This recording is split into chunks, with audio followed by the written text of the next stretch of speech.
Hi all, welcome to mind PSC the right guidance. അപ്പം നമ്മൾ എല്ലാവരും തന്നെ LDC എക്സാമിന് വേണ്ടി വെയിറ്റ് ചെയ്തിരിക്കുവാണ് അല്ലേ. നമ്മൾ ഒരു എക്സാമിന് പ്രിപ്പയർ ചെയ്യുന്നതിന് മുമ്പ് നമ്മൾ എന്ത് മനസ്സിലാക്കണം? എങ്ങനെയാണ് അതിൻ്റെ സിലബസ് എങ്ങനെയാണെന്ന് മനസ്സിലാക്കണം. അതുപോലെ തന്നെ പിന്നെ എന്ത് നമ്മൾ മനസ്സിലാക്കണം? മാർക്ക് ഡിസ്ട്രിബ്യൂഷൻ, ഓരോ ടോപ്പിക്കിനും എത്ര മാർക്ക് വെച്ചാണ് വരുന്നത് എക്സാമിനെന്ന് നമ്മൾ മനസ്സിലാക്കണം. എന്നിട്ട് വേണം നമ്മൾ എന്ത് ചെയ്യാൻ? നമ്മുടെ പഠനം സ്റ്റാർട്ട് ചെയ്യാൻ. ഓക്കെ, അപ്പൊ ഇന്ന് ഞാൻ വന്നിരിക്കുന്നത് LDCയുടെ സിലബസ് നിങ്ങളുമായിട്ടൊന്ന് ഡിസ്കസ് ചെയ്യാൻ വേണ്ടിയാണ്. ഓൾറെഡി എല്ലാവർക്കും LDCയുടെ സിലബസ് അറിയാം, എങ്കിലും അറിയാൻ വയ്യാത്ത കുറച്ച് കുട്ടികൾ ഉണ്ടാവും. അവർക്കൊന്ന് പരിചയപ്പെടുത്തി കൊടുക്കാനാണ് ഞാൻ ഇന്നും ഇവിടെ വന്നിരിക്കുന്നത്. ഓക്കെ, അപ്പോൾ നമ്മുടെ സിലബസ് നോക്കുമ്പോൾ നമുക്കറിയാം ഹിസ്റ്ററിയും ജോഗ്രഫിയും അങ്ങനെ എല്ലാം നമുക്ക് പഠിക്കാനുണ്ട് അല്ലേ. മാത്സും ഇംഗ്ലീഷും എല്ലാം നമുക്ക് പഠിക്കാനുണ്ട്. ഇതിൻ്റെയൊക്കെ മാർക്ക് ഡിസ്ട്രിബ്യൂഷൻ എങ്ങനെയാണ് എന്നും കൂടെ നോക്കാം. അപ്പൊ ചരിത്രത്തിന് എത്ര മാർക്കാണ്? ചരിത്രത്തിന് 5 മാർക്കാണ് അല്ലെ. ചരിത്രത്തിന് എത്ര മാർക്ക് വരുന്നത്? 5 മാർക്കാണ് ചരിത്രം. അതുപോലെ ഭൂമിശാസ്ത്രം, ജോഗ്രഫിക്ക് എത്രയാണ്? 5 മാർക്കാണ് അല്ലെ. പിന്നെ നമ്മുടെ എക്കണോമിക്സ്, ധനതത്വശാസ്ത്രത്തിന് എത്രയാ? 5 മാർക്കാണ്. ധനതത്വശാസ്ത്രത്തിന് 5 മാർക്കാണ്. ഇന്ത്യ ഭരണഘടന, നമ്മുടെ കോൺസ്റ്റിറ്റ്യൂഷൻ വരുന്നതും എത്രയാണ്? 5 മാർക്കാണ്. കോൺസ്റ്റിറ്റ്യൂഷനും 5 മാർക്കാണ്. പിന്നെ കേരളം ഭരണവും ഭരണ സംവിധാനവും ആ ഒരു ഭാഗത്തിനും 5 മാർക്കാണ്. പിന്നെ നമ്മുടെ സയൻസ് വരുമ്പോൾ എത്ര മാർക്കാണ്? ജീവശാസ്ത്രം, പൊതുജനാരോഗ്യവും അത് 6 മാർക്കിനാണ്. ആ ഒരു ഭാഗത്ത് നിന്ന് 6 മാർക്കിനുള്ള ക്വസ്റ്റ്യൻസ് വരുന്നുണ്ട്. പിന്നെ ഭൗതിക ശാസ്ത്രം വരുമ്പോൾ എത്രയാണ്? ഭൗതിക ശാസ്ത്രം 3 മാർക്കിനാണ് അല്ലെ. ഭൗതിക ശാസ്ത്രത്തിൽ നിന്ന് എത്ര മാർക്കിന് ക്വസ്റ്റ്യൻസ് ഉണ്ടാവും? 3 മാർക്കിനുള്ള ക്വസ്റ്റ്യൻസ് ആണ് ഉണ്ടാവുന്നത്.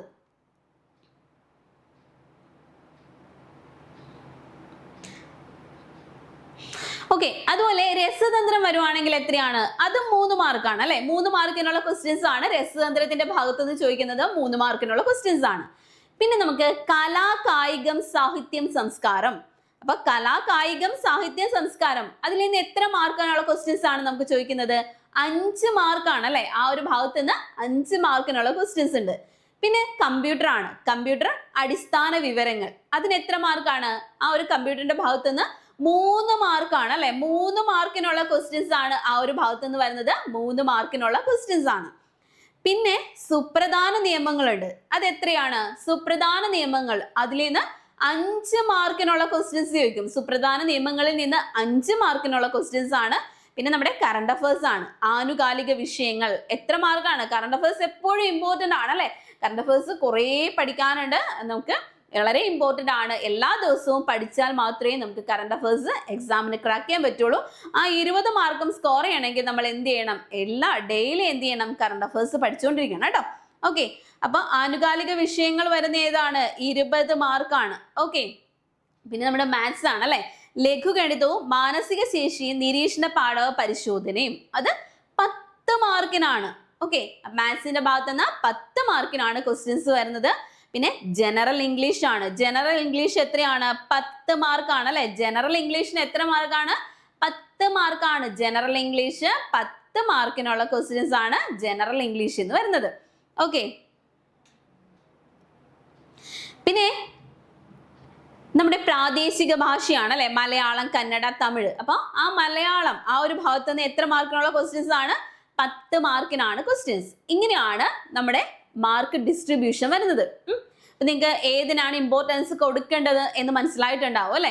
അപ്പൊ കറണ്ട് അഫയേഴ്സ് മസ്റ്റ് ആയിട്ടും പഠിച്ചു പോകാം. അതുപോലെ എല്ലാ ദിവസവും പഠിക്കേണ്ടതാണ്. മാത്സും ഇംഗ്ലീഷും കറണ്ട് അഫയേഴ്സും ഒക്കെ എന്താണ്? ഡെയിലി, ഒരു ദിവസം പോലും വിടാതെ എല്ലാ ദിവസവും പഠിച്ചെങ്കിൽ മാത്രമേ, ഈ മലയാളം ഒക്കെ എല്ലാ ദിവസവും പഠിച്ചെങ്കിൽ മാത്രമേ നമുക്ക് എക്സാമിന് നല്ലൊരു റാങ്കിൽ എത്താൻ പറ്റുള്ളൂ. അതിനൊരു ഇമ്പോർട്ടൻസ് കൊടുത്ത് തന്നെ നിങ്ങൾ പഠിക്കുക കേട്ടോ. ഓക്കെ, പിന്നെ ഈ പൊതുവിജ്ഞാനം, ചരിത്രത്തിൽ എന്തൊക്കെയാണ്? നമ്മുടെ കേരളം, അതിൽ കേരള ചരിത്രം വരുമ്പോൾ നമ്മുടെ യൂറോപ്യന്മാരുടെ വരവ്, യൂറോപ്യന്മാരുടെ സംഭാവന, പിന്നെ നമ്മുടെ മാർത്താണ്ഡവർമ്മ, അങ്ങനെ പിന്നെ നമ്മുടെ എന്താണ് നവോത്ഥാനം, അങ്ങനെയുള്ള കാര്യങ്ങൾ, ദേശീയ പ്രസ്ഥാനം, കേരളീയ ദേശീയ പ്രസ്ഥാനങ്ങൾ, കേരള ചരിത്രത്തിന്റെ സാഹിത്യ സ്രോതസ്സുകൾ, അങ്ങനെയുള്ള കാര്യങ്ങളാണ് കേരള ഹിസ്റ്ററി എന്ന് വരുന്നത്. അതുപോലെ ഇന്ത്യൻ ഹിസ്റ്ററി വരുമ്പോൾ നമ്മുടെ ബ്രിട്ടീഷുകാര്, സ്വാതന്ത്ര്യ സമരം, അങ്ങനെയുള്ള കാര്യങ്ങളാണ് ഇന്ത്യൻ ഹിസ്റ്ററി. പിന്നെ വരുന്നത് ലോകം, വേൾഡ് ഹിസ്റ്ററി എന്നാകുമ്പോൾ നമ്മുടെ റെവല്യൂഷൻസ് എല്ലാം വരും. ഇംഗ്ലണ്ടിലെ മഹത്തായ വിപ്ലവം, അമേരിക്കൻ റെവല്യൂഷൻ, ഫ്രഞ്ച് വിപ്ലവം, ചൈനീസ് വിപ്ലവം, അങ്ങനെയുള്ള കാര്യങ്ങൾ. അപ്പൊ ഇതെല്ലാം കൂടിയാണ് 5 മാർക്ക് കേട്ടോ. ഹിസ്റ്ററി, കേരള ഹിസ്റ്ററിയും ഇന്ത്യൻ ഹിസ്റ്ററിയും അതുപോലെ വേൾഡ് ഹിസ്റ്ററിയും കൂടിയാണ് നമുക്ക് 5 മാർക്കിന് ക്വസ്റ്റ്യൻ വരുന്നത്. പിന്നെ നമ്മുടെ ജോഗ്രഫി ആണ്, ഭൂമിശാസ്ത്രവും 5 മാർക്കാണ്. അത് ഭൂമിശാസ്ത്രം എന്ന് പറയുമ്പോൾ നമ്മുടെ ഭൂമിയുടെ ഘടന, അന്തരീക്ഷം, പാറകൾ, ഭൗമോപരിതലം, അന്തരീക്ഷ മർദ്ദവും കാറ്റും അങ്ങനെയുള്ള കാര്യങ്ങൾ. അതുപോലെ ഇന്ത്യൻ ജോഗ്രഫി വരുമ്പോൾ ഇന്ത്യയുടെ ഭൂപ്രകൃതി, സംസ്ഥാനങ്ങൾ, അവയുടെ സവിശേഷതകൾ, ഉത്തര പർവ്വത മേഖല, നദികൾ, ഉത്തര മഹാസമതലം അങ്ങനെയുള്ള കാര്യങ്ങളൊക്കെയാണ്. Okay,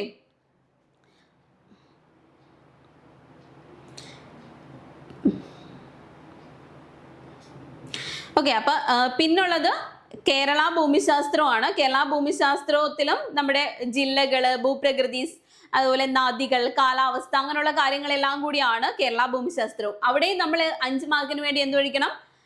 Kerala geography, Indian geography, അതുപോലെ തന്നെ എന്താണ്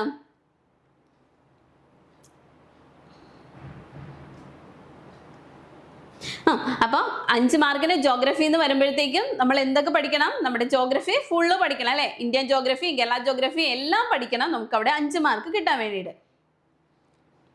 പിന്നെ എക്കണോമിക്സ് ആണെങ്കിലും 5 മാർക്കാണ്. അവിടെ സാമ്പത്തിക രംഗം, പിന്നെ എപ്പോഴും ഒഴിച്ചുകൂടാൻ പറ്റാത്ത പഞ്ചവത്സര പദ്ധതികൾ, പ്ലാനിംഗ് കമ്മീഷൻ, നീതി ആയോഗ്, നവസാമ്പത്തിക പരിഷ്കാരങ്ങൾ, ധനകാര്യ സ്ഥാപനങ്ങൾ, കാർഷിക വിളകൾ, ധാതുക്കൾ, ഹരിത വിപ്ലവം, ഇതെല്ലാം കൂടിയാണ് എക്കണോമിക്സിൽ നിന്ന് 5 മാർക്ക്.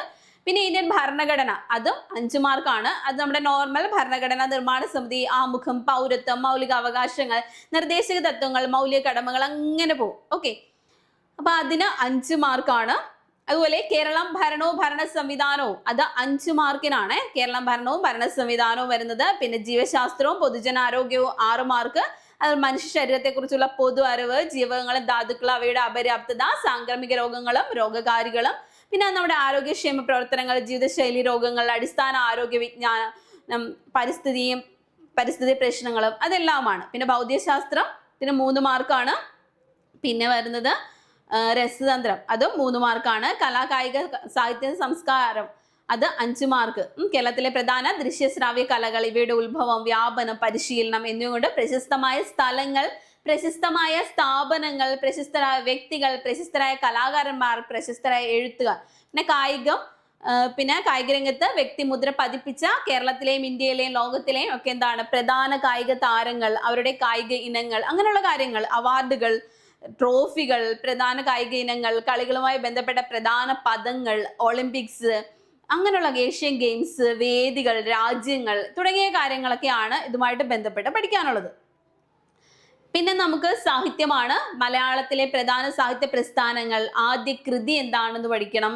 അതുപോലെ ഓരോ പ്രസ്ഥാനത്തിലെയും പ്രധാന കൃതികൾ, അവയുടെ കർത്താക്കൾ, പിന്നെ എഴുത്തുകാർ, അവരുടെ തൂലികാ നാമങ്ങൾ, അപരനാമങ്ങൾ, പിന്നെ കഥാപാത്രങ്ങൾ, പിന്നെ പ്രധാനപ്പെട്ട അവാർഡുകൾ, ബഹുമതികൾ, അവാർഡിന് അർഹരായ എഴുത്തുകാർ, ജ്ഞാനപീഠം നേടിയ മലയാളി, അങ്ങനെയുള്ള കാര്യങ്ങൾ. പിന്നെ മലയാള സിനിമയുടെ ഉത്ഭവം, അങ്ങനെ. പിന്നെ സംസ്കാരം പറയുമ്പോൾ കേരളത്തിലെ പ്രധാന ആഘോഷങ്ങളും ആഘോഷങ്ങളുമായി ബന്ധപ്പെട്ട സ്ഥലങ്ങൾ, പ്രശസ്തമായ ഉത്സവങ്ങൾ, കേരളത്തിലെ സാംസ്കാരിക കേന്ദ്രങ്ങൾ, ആരാധനാലയങ്ങൾ, അങ്ങനെയുള്ളത്. പിന്നെ നമ്മുടെ കമ്പ്യൂട്ടർ ആണ്. ഹാർഡ്വെയർ വേണം, സോഫ്റ്റ്വെയർ വേണം, കമ്പ്യൂട്ടർ നെറ്റ്വർക്ക്, ഇന്റർനെറ്റ്, ഇതെല്ലാം പഠിക്കണം. Cyber crimes and cyber laws, അതൊക്കെ പഠിക്കണം. പിന്നെ സുപ്രധാന നിയമങ്ങൾ, അതിന് 5 മാർക്കാണ്. അതിൽ റൈറ്റ് ടു ഇൻഫർമേഷൻ ആക്റ്റും അങ്ങനെയുള്ള കാര്യങ്ങളാണ് അവിടെ നമുക്ക് പഠിക്കാനുള്ളത്. ഓക്കെ, പിന്നെ ആനുകാലിക വിഷയങ്ങൾക്ക് 20 മാർക്കാണ്. ലഘുഗണിതവും മാനസിക ശേഷി നിരീക്ഷണ പാഠവും. ലഘുഗണിതത്തിന് 5 മാർക്കാണ്. ലഘുഗണിതം വരുന്നത് 5 മാർക്കാണ്. മാനസിക ശേഷിയും നിരീക്ഷണ പാഠവ പരിശോധനയും അത് 5 മാർക്കാണ്. അങ്ങനെയാണ് രണ്ടും കൂടിയാണ് 10 മാർക്ക് വരുന്നത്. ജനറൽ ഇംഗ്ലീഷ് 5 മാർക്കാണ്. Vocabulary 5 mark. ഓക്കെ, പിന്നെ പ്രാദേശിക ഭാഷ 10 മാർക്കാണ്. ഓക്കെ, അപ്പോൾ ഇത്രയാണ് നമ്മുടെ LDCയുടെ സിലബസ് വരുന്നത്. നമുക്കറിയാം നമ്മുടെ സിലബസ് കണ്ട് നമുക്ക് ആദ്യമായിട്ട് എക്സാം എഴുതുന്നവരാണെങ്കിൽ അവർക്കൊരു ഇതൊക്കെ എങ്ങനെ പഠിക്കും എന്ന്, കലാകായികമോ അതൊക്കെ കാണുമ്പോൾ കൺഫ്യൂഷൻ ആയിരിക്കും അല്ലേ? ഇങ്ങനെ ഇതെല്ലാം കൂടെ ഈ സിലബസ് കവർ ചെയ്യാൻ പറ്റുമോ എന്ന് കൺഫ്യൂഷൻ ഉണ്ടായിരിക്കും. അപ്പോൾ നമ്മൾ സിലബസിനെ കുറിച്ച് ഒട്ടും വറീഡ് ആവണ്ട. നമ്മളിവിടെ മിന്റ് PSC LDCക്ക് വേണ്ടി പുതിയ ബാച്ച് സ്റ്റാർട്ട് ചെയ്യുന്നുണ്ട്. 1999 രൂപയാണ് നമ്മുടെ ബാച്ചിന്റെ ആ ഒരു കോഴ്സ് ഫീ എന്ന് പറയുന്നത്. അപ്പോൾ നമ്മൾ സിലബസ് അനുസരിച്ചുള്ള ഫുൾ നമ്മൾ എന്ത് ചെയ്യും, ക്ലാസ്സുകൾ നമ്മളിവിടെ കവർ ചെയ്യുന്നതായിരിക്കും. നമ്മുടെ ക്ലാസ്സുകൾ ആപ്പിൽ കൂടി ലൈവായിട്ടാണ് കിട്ടുന്നത്. അഥവാ നിങ്ങൾക്ക് ലൈവ് സെഷനിൽ ജോയിൻ ചെയ്യാൻ പറ്റിയില്ലെങ്കിൽ ലൈവിൻ്റെ റെക്കോർഡ് ക്ലാസ് നമുക്ക് അവൈലബിൾ ആയിരിക്കും. അതുപോലെ തന്നെ ഇതിൻ്റെയൊക്കെ എന്താണ് നോട്ട്സും നമ്മൾ പ്രൊവൈഡ് ചെയ്യുന്നതായിരിക്കും. ഓക്കെ, പിന്നെ മെൻ്റൽ സപ്പോർട്ട് ഉണ്ടാവും. അങ്ങനെയുള്ള ഒരുപാട് കാര്യങ്ങൾ നമ്മളിവിടെ എന്ത് ചെയ്യുന്നു, നമ്മൾ മിൻറ്റ് PSC പ്രൊവൈഡ് ചെയ്യുന്നുണ്ട്. അപ്പോൾ നിങ്ങൾക്ക് LDC എക്സാമിന് പ്രിപ്പയർ ചെയ്യുന്നവരാണെങ്കിൽ നമ്മുടെ കോഴ്സിൽ എല്ലാവരും ജോയിൻ ചെയ്യുക. കോഴ്സിൽ ജോയിൻ ചെയ്യാൻ വേണ്ടിയിട്ട് താഴെ കാണുന്ന ആ ഒരു നമ്പറിൽ വിളിച്ച് ചോദിച്ചാൽ കറക്റ്റ് കാര്യങ്ങൾ. അപ്പോൾ കോഴ്സിൽ ജോയിൻ ചെയ്യാൻ വേണ്ടിയിട്ട് താഴെ കാണുന്ന നമ്പറിൽ എല്ലാവരും കോൺടാക്ട് ചെയ്യുക കേട്ടോ. ഓക്കെ, അപ്പോൾ ഇതൊക്കെയാണ് LDC സിലബസ്. ഇപ്പം മുതൽ ഇന്ന് മുതലാണെങ്കിൽ ഇന്ന് മുതൽ പഠിച്ചു തുടങ്ങിയാൽ നിങ്ങൾക്ക് എന്ത് ചെയ്യാം, നല്ല രീതിയിൽ നമ്മുടെ എക്സാം ക്രാക്ക് ചെയ്യാൻ പറ്റും. ഓക്കെ, അപ്പോൾ നമ്മളിവിടെ കോഴ്സ് സ്റ്റാർട്ട് ചെയ്യുന്നുണ്ട്. അപ്പോൾ എല്ലാവരും എന്ത് ചെയ്യുക, നമ്മുടെ കോഴ്സിൽ ജോയിൻ ചെയ്യുക. Okay, thank